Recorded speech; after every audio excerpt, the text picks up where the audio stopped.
Welcome to dream KBC GK. नमस्कार दोस्तों, एक बार फिर से स्वागत है आपका dream KBC GK YouTube channel पे। दोस्तों आज इस वीडियो के अंदर आईपीसी और सीआरपीसी में क्या अंतर होता है इसके बारे में इम्पोर्टेंट जानकारी लेके आए हूँ। हमारा यह वीडियो आपको अच्छा लगता है, नॉलेजेबल लगता है, आपकी स्टडी में हेल्पफुल लगता है तो इसे लाइक कीजिए, शेयर कीजिए। और अभी तक आपने हमारा यह channel dream KBC GK YouTube channel subscribe नहीं किया है, आप हमारे चैनल पर नए हो तो दोस्तों आपको नम्र विनती रहेगी, आप नीचे रहे सब्सक्राइब बटन को दबा दीजिए और बाजू में रहे बेल आइकन को ऑन कर दीजिए ताकि आपको हमारे आने वाले ऐसे ही फुल्ली नॉलेजेबल वीडियो की नोटिफिकेशन मिलती रहेगी। तो वीडियो अंत तक देखिए, अच्छा लगे तो लाइक जरूर करना। क्या आप आईपीसी और सीआरपीसी के बारे में जानते हैं? किन प्रक्रियाओं के तहत अपराधी को गिरफ्तार किया जाता है? किस अपराध के लिए क्या सज़ा होती है? अपराधी को जेल में कितने समय के लिए रखा जाता है? जज के सामने कब पेश किया जाता है? इत्यादि। आइए इस वीडियो के माध्यम से हम आईपीसी और सीआरपीसी के बीच क्या अंतर होता है इसके बारे में जानेंगे। तो वीडियो अच्छा लगे तो लाइक जरूर करना। आजकल समाचार पत्रों, चैनलों और अन्य सोशल मीडिया प्लेटफॉर्म जैसे फेसबुक, ट्विटर इत्यादि में देश विदेश हर जगह आपराधिक गतिविधियों के बारे में पढ़ने और सुनने को मिलता है, जैसे बलात्कार, हत्या, चोरी, डकैती इत्यादि। इसमें कोई संदेह नहीं कि पीड़ितों को न्याय प्रदान करने और अपराधियों को दंडित करने के लिए हर देश में कुछ कानून लागू किए हैं। तो हर देश में इसके लिए कानून लागू की है, पीड़ितों को न्याय देने के लिए और अपराधी को सज़ा देने के लिए। और भारत के नागरिक के रूप में देश के कानून के बारे में जानना ही महत्वपूर्ण नहीं है, बल्कि उनसे अच्छी तरह अवगत होना भी अनिवार्य है। किस किस प्रकार के कानून को किन अपराधों में लागू किया जाता है, अपराधी को क्या सज़ा दी जाती है और क्यों, ये सब जानना जरूरी है। उससे भी पहले अपराध क्या होता है वगैरह भी पता होना अनिवार्य है। तो आइए इस वीडियो में अध्ययन करते हैं, जानते हैं भारतीय दंड संहिता, इंडियन पिनल कोड आईपीसी और दंड प्रक्रिया संहिता, कोड ऑफ क्रिमिनल प्रोसीड्यूर मतलब सीआरपीसी। और आईपीसी क्या होता है, सीआरपीसी क्या होता है, इस वीडियो में हम जानेंगे। तो सबसे पहले आईपीसी क्या होता है? Indian penal code. भारतीय दंड संहिता को इंडियन पिनल कोड यानी भारतीय दंड विधान और उर्दू में ताज इरात हिंद, आपने फिल्मों में सुना होगा ताज इरात हिंद भी कहते हैं, जो कि 1860 में बना था। आपने फिल्मों में देखा होगा कि कोर्ट में जज जब सज़ा सुनाते हैं तो कहते हैं कि ताज इरात हिंद दफ़ा 302 के तहत मौत की सज़ा दी जाती है। ये और कुछ नहीं बल्कि भारतीय दंड संहिता ही होती है। और दफ़ा का मतलब धारा या सेक्शन से होता है। ये धारा या सेक्शन लगातार संख्याओं को कहते हैं, जैसे कि आईपीसी में कुल मिलाकर 511 धाराएं हैं। तो मैंने पूरी 511 धारा का वीडियो मैंने डाला था, पूरे यूट्यूब में पहली बार सभी धाराओं का वीडियो मैंने डाला था। हमारा वीडियो पहला वीडियो आया था तो सबका रिस्पॉन्स बहुत ही अच्छा मिला था दोस्तों, थैंक यू सो मच।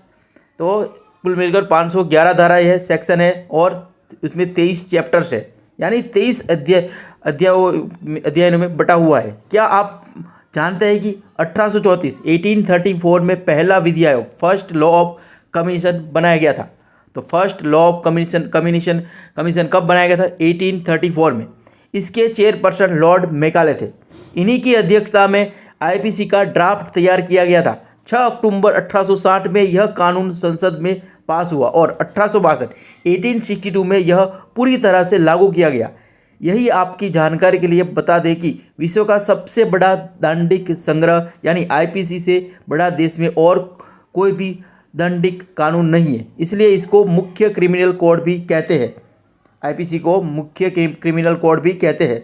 और आईपीसी को लागू करने का उद्देश्य था कि संपूर्ण भारत में एक ही तरह का कानून को लागू किया जा सके, ताकि अलग अलग क्षेत्रीय कानूनों की जगह एक ही कोड हो। आईपीसी कानून अपराधों के बारे में बताता है और उनमें से प्रत्येक के लिए क्या सज़ा होगी और जुर्माने की भी जानकारी देता है।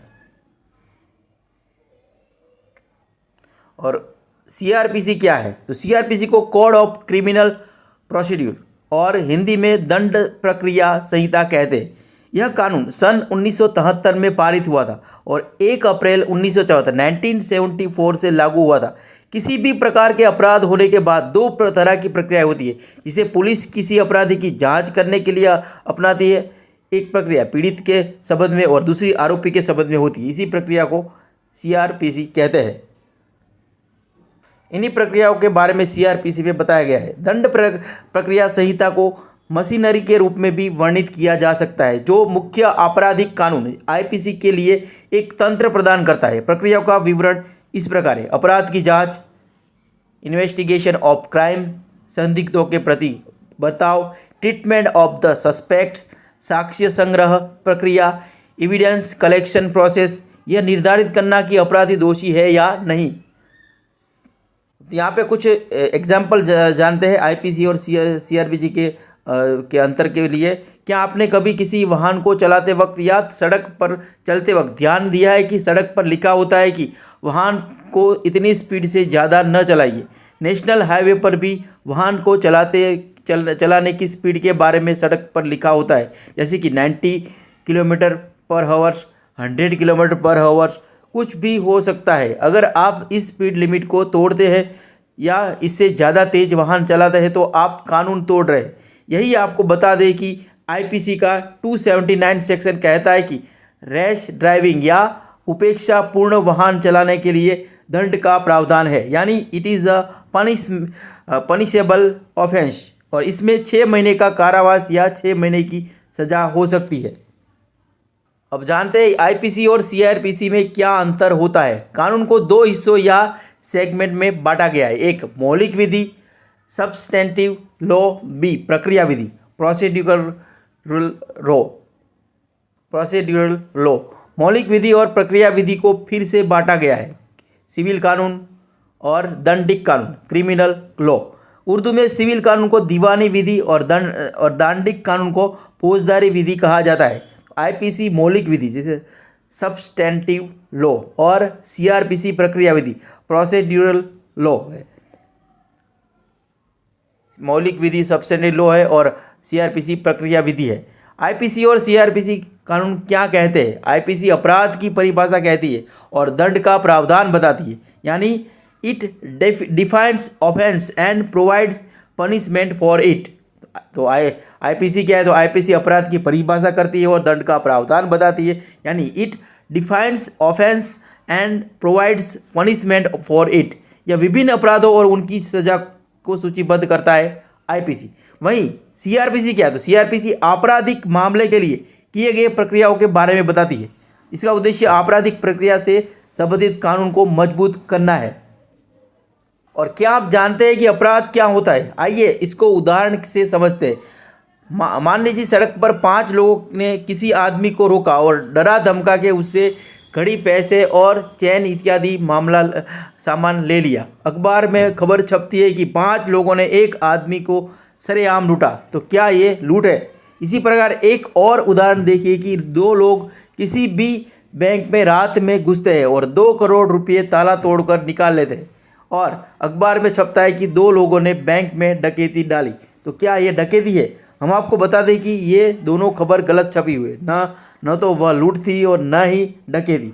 अब ये जानने के लिए कि फिर ये कौन से अपराध हुए, इनके लिए आईपीसी में दिए गए अध्याय को अध्ययन करना होगा। तो आईपीसी के अनुसार अगर 5 लोग कहीं मिलकर लूट करते हैं तो वह डकैती होती है, यानी उन 5 लोगों ने जो उस आदमी को रोककर उससे उसका सामान लिया तो वह डकैती थी। और दूसरे में जो 2 लोग बैंक में घुसे थे, आईपीसी के अनुसार 2 लोग कभी भी डकैती नहीं कर सकते हैं। डकैती करने के लिए कम से कम 5 लोगों का होना जरूरी है।